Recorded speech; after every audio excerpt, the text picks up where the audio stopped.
శ్రీ సాయినాథాయ నమః.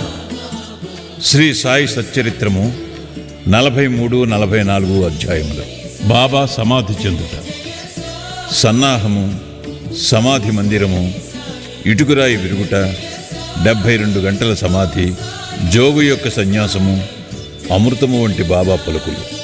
43 మరియు 44 అధ్యాయములు కూడా బాబా శరీరత్యాగము చేసిన కథనే వర్ణించున్నవి కనుక వాటిని ఒక చోట చేర్చుట జరిగినది. ముందుగా సన్నాహము.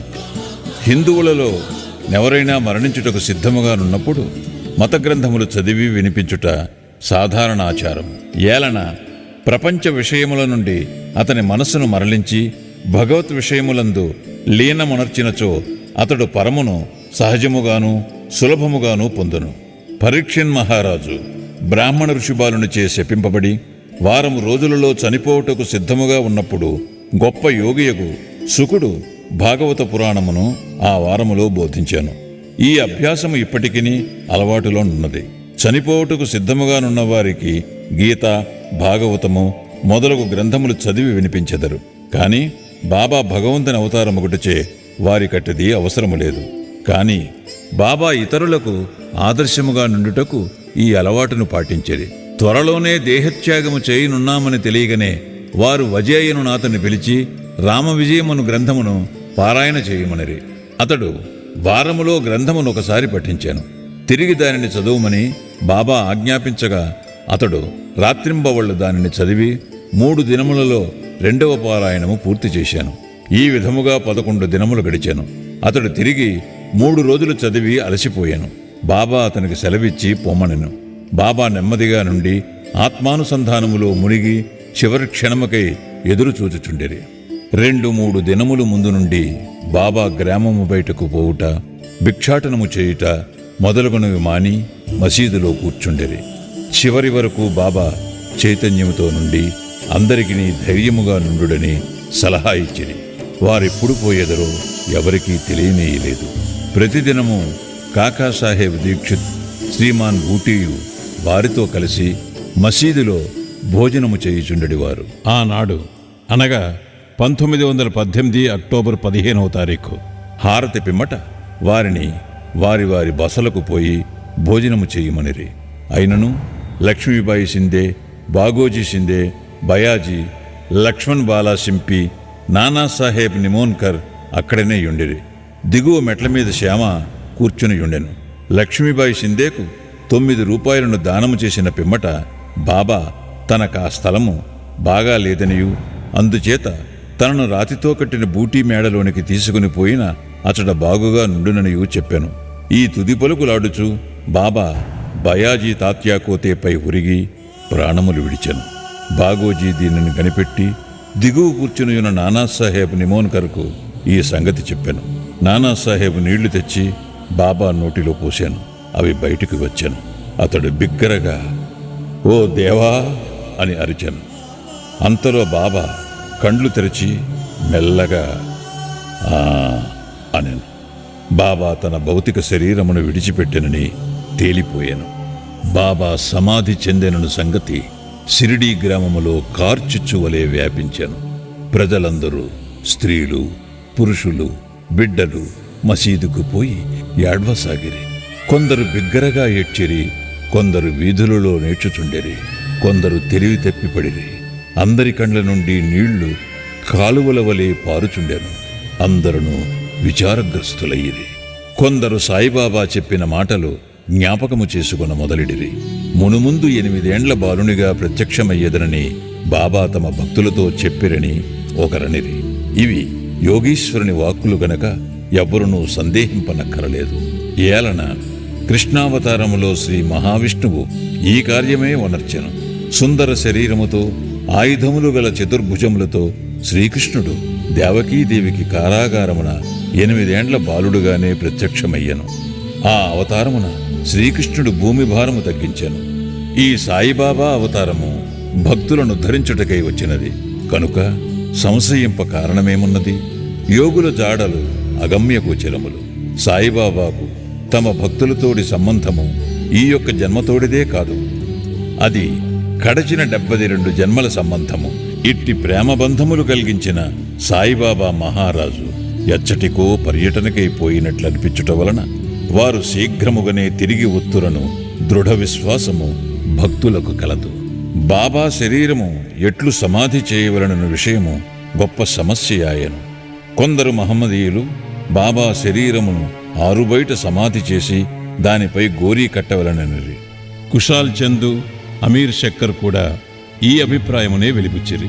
కాని రామచంద్ర పాటీల్ అను గ్రామ మునసబు గ్రామములోని వారందరితో నిశ్చితమైన దృఢ కంఠస్వరముతో, మీ ఆలోచన మాకు సమ్మతము కాదు, బాబా శరీరము రాతివాడాలో పెట్టవలసినదే అనెను. అందుచే గ్రామస్తులు 2 వర్గములుగా విడిపోయి ఈ వివాదము 36 గంటలు జరిపిరి. బుధవారం ఉదయము గ్రామములోని జ్యోతిష్కుడును శ్యామాకు మేనమామయును అగు లక్ష్మణమామ జోషికి బాబా స్వప్నములో కనిపించి చేయి పట్టిలాగి ఇట్లనెను. త్వరగా లెమ్ము, బాపు సాహేబు నేను మరణించితిననుకొనుచున్నాడు, అందుచేనతడు రాడు. నీవు పూజ చేసి కాకడా హారతిని ఇమ్ము. లక్ష్మణమామ సనాతనాచార పరాయణుడైన బ్రాహ్మణుడు. ప్రతిరోజు ఉదయము బాబాను పూజించిన పిమ్మట తక్కిన దేవతలను పూజించుచుండెడివాడు. అతనికి బాబా యందు పూర్ణ భక్తి విశ్వాసములు ఉండెను. ఈ దృశ్యమును చూడగానే పూజా ద్రవ్యముల పళ్ళెమును చేత ధరించి మౌల్వీలు ఆటంకపరుచుచున్నను పూజను హారతిని చేసిపోయాను. మిట్ట మధ్యాహ్నము బాపూసాహెబ్ జోగ్ పూజా ద్రవ్యములతో అందరితో మామూలుగా వచ్చి మధ్యాహ్న హారతిని నెరవేర్చెను. బాబా తుది పలుకులను గౌరవించి ప్రజలు వారి శరీరమును వాడాలో ఉంచుటకు నిశ్చయించి అతడి మధ్యభాగమును త్రవ్వుట ప్రారంభించిరి. మంగళవారము సాయంకాలము రహతా నుండి సబ్ ఇన్స్పెక్టర్ వచ్చెను. ఇతరులు తక్కిన స్థలముల నుండి వచ్చిరి. అందరూ దానిని ఆమోదించిరి. ఆ మరుసటి ఉదయము అమీర్ భాయ్ బొంబాయి నుండి వచ్చెను. కోపర్గాం నుండి మామల్తదారు వచ్చెను. ప్రజలు భిన్నాభిప్రాయములతో ఉన్నట్లు తోచెను. కొందరు బాబా శరీరమును బయటనే సమాధి చేయవలనని పట్టుబట్టిరి. కనుక మామల్తదారు ఎన్నిక ద్వారా నిశ్చయించవలనని అనెను. వాడాను ఉపయోగించుటకు 2 రెట్ల కంటే ఎక్కువ ఓట్లు వచ్చెను. అయినప్పటికీ జిల్లా కలెక్టర్తో సంప్రదించవలనని అతడనెను. కనుక కాకాసాహెబ్ దీక్షిత్ అహ్మద్నగర్ పోవుటకు సిద్ధపడెను. ఈ లోపల బాబా ప్రేరేపణ వల్ల 2వ పార్టీ యొక్క మనస్సు మారెను. అందరూ ఏకగ్రీవముగా బాబాను వాడాలో సమాధి చేయుటకు అంగీకరించిరి. బుధవారము సాయంకాలము బాబా శరీరమును ఉత్సవముతో వాడాకు తీసుకుని పోయిరి. మురళీధరుని కొరకు కట్టిన చోట శాస్త్రోక్తముగా సమాధి చేసిరి. యథార్థముగా బాబాయే మురళీధరుడు. వాడా దేవాలయమయ్యను. అది ఒక పూజామందిరమాయను. అనేక మంది భక్తులచ్చటికి పోయి శాంతి సౌఖ్యములు పొందుచున్నారు. ఉత్తర క్రియలు బాలాసాహెబ్ బాటే ఉపాసిని బాబా నెరవేర్చిరి. ఉపాసిని బాబా బాబాకు గొప్ప భక్తుడు. ఈ సందర్భములో ఒక విషయము గమనించవలను. ప్రొఫెసర్ నార్కే కథనము ప్రకారము బాబా శరీరము 36 గంటలు గాలి పట్టినప్పటికీ అది బిగిసిపోలేదు. అవయవములన్నీ సాగుచుండెను. వారి కఫనీ చింపకుండా సులభముగా తీయగలిగిరి. ఇటుకురాయి విరుగుట. బాబా భౌతిక శరీరమును విడుచుటకు కొన్ని దినముల ముందు ఒక దుశ్శకనమయ్యను. మసీదులో ఒక పాత ఇటుకయుండెను. బాబా దానిపై చేయి వేసి ఆనుకొని కూర్చుండువారు. రాత్రులందు దానిపై ఆనుకొని ఆసనస్థులగుచుండిరి. అనేక సంవత్సరములిట్లు గడిచెను. ఒకనాడు బాబా మసీదులో లేనప్పుడు ఒక బాలుడు మసీదును శుభ్రపరచుచూ దానిని చేతితో పట్టుకుని ఉండగా అది చేతి నుండి జారి కింద పడి 2 ముక్కలైపోయాను. ఈ సంగతి బాబాకు తెలియగానే వారు మిగులు చింతించి ఇట్లు ఏడ్చిరి. ఇటుక కాదు, నా అదృష్టమే ముక్కలు ముక్కలుగా విరిగిపోయినది. అది నా జీవితపు తోడు నీడ. దాని సహాయము వలననే నేను ఆత్మానుసంధానము చేయుచుండెడివాడను. నా జీవితమునందు నాకెంత ప్రేమయో దానియందు నాకంత ప్రేమ. ఈరోజు అది నన్ను విడిచినది. ఎవరైనా ఒక ప్రశ్న అడగవచ్చును. బాబా నిర్జీవయుగు ఇటుక కోసం ఇంత విచారపడనేలా? అందులోకి హేమాడ్ పంతు ఇట్లు సమాధానమిచ్చాను. యోగులు బీదవారికి నిస్సహాయులకు సహాయము చేయుటకై అవతరించెదరు. వారు ప్రజలతో కలిసి మసులున్నప్పుడు ప్రజల వలె నటింతురు. వారు మనవలే బాహ్యమునకు నవ్వెదరు, ఆడెదరు, ఏడ్చెదరు. కానీ లోపల వారు శుద్ధ చైతన్యులై వారి కర్తవ్య విధులను ఎరుగుదురు. 72 గంటల సమాధి. ఇటుక విరుగుటకు 32 సంవత్సరములకు పూర్వము అనగా 1886 సంవత్సరములో బాబా సీమోల్లంఘనము చేయ ప్రయత్నించాను. ఒక మార్గశిర పౌర్ణమి నాడు బాబా ఉబ్బసము వ్యాధితో మిక్కిలి బాధపడుచుండాను.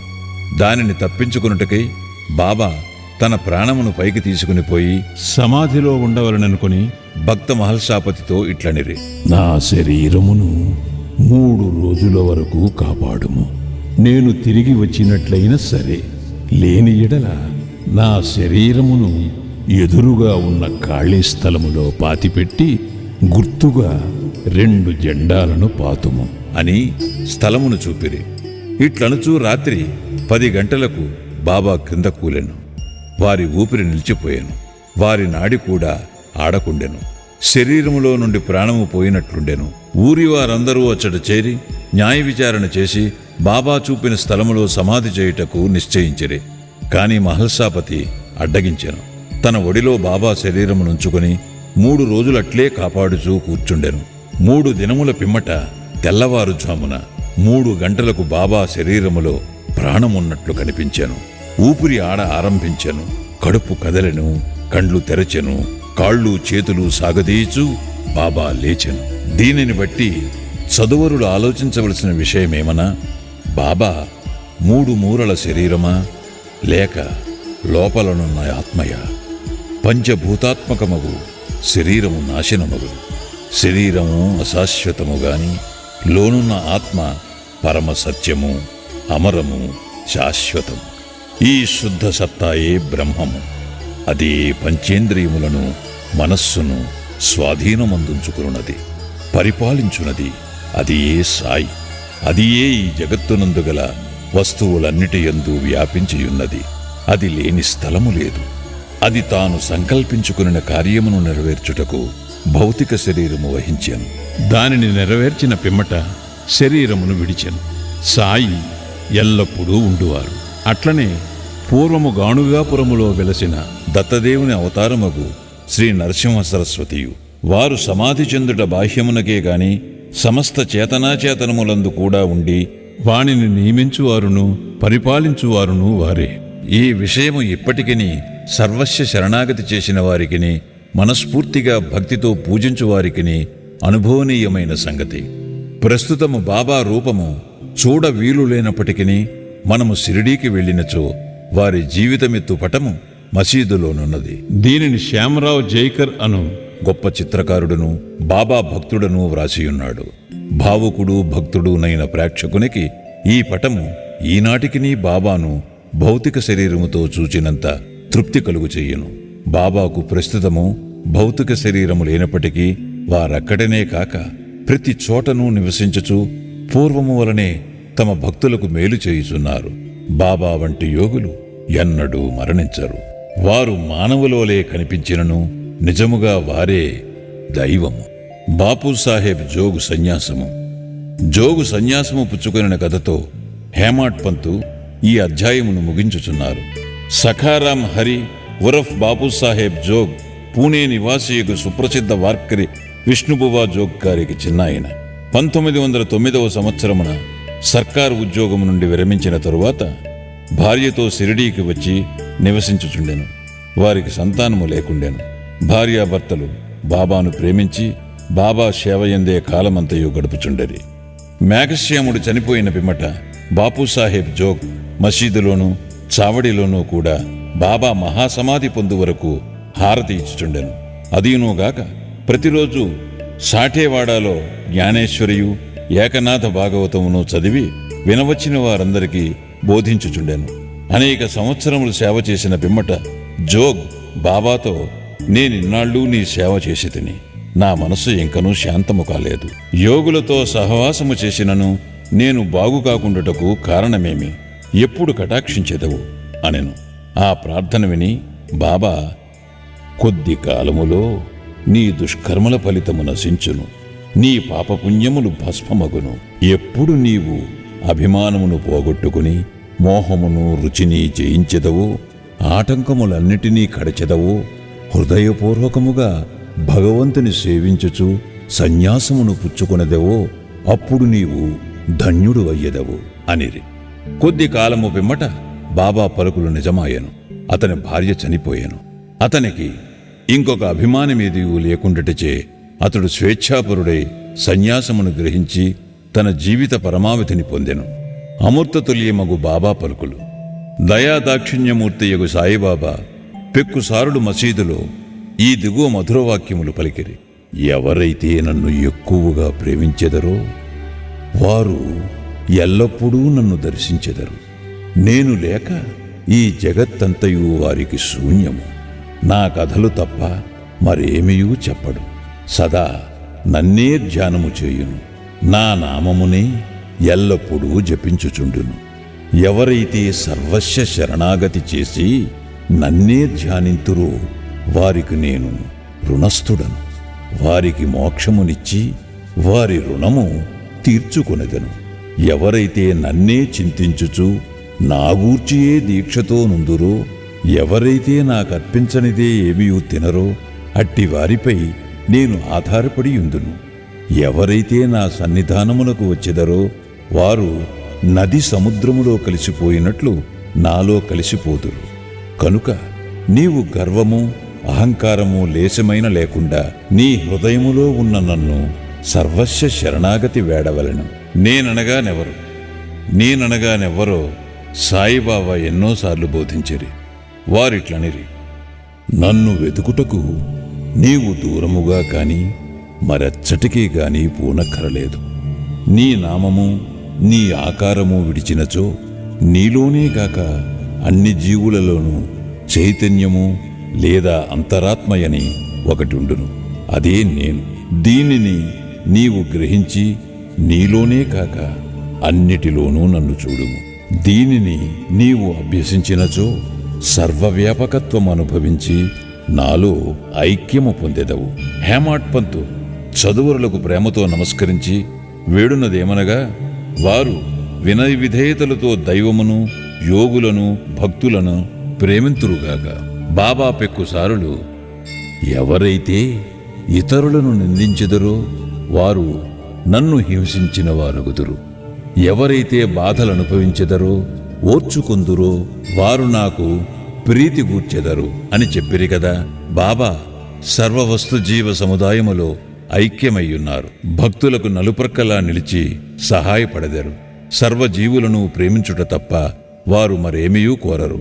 ఇట్టి శుభమైన పరిశుభ్రమైన అమృతము వారి పెదవుల నుండి స్రవించుచుండెను. హేమాడ్ పంతు ఇట్లు ముగించుచున్నారు: ఎవరు బాబా కీర్తిని ప్రేమతో పాడెదరో, ఎవరు దానిని భక్తితో వినెదరో ఉభయులను సాయితో ఐక్యమగుదురు. శ్రీ సాయినాథాయ నమః. 43, 44 అధ్యాయములు సంపూర్ణము. సద్గురు శ్రీ సాయినాథార్పణమస్తు. శుభం భవతు. 6వ రోజు పారాయణము సమాప్తము.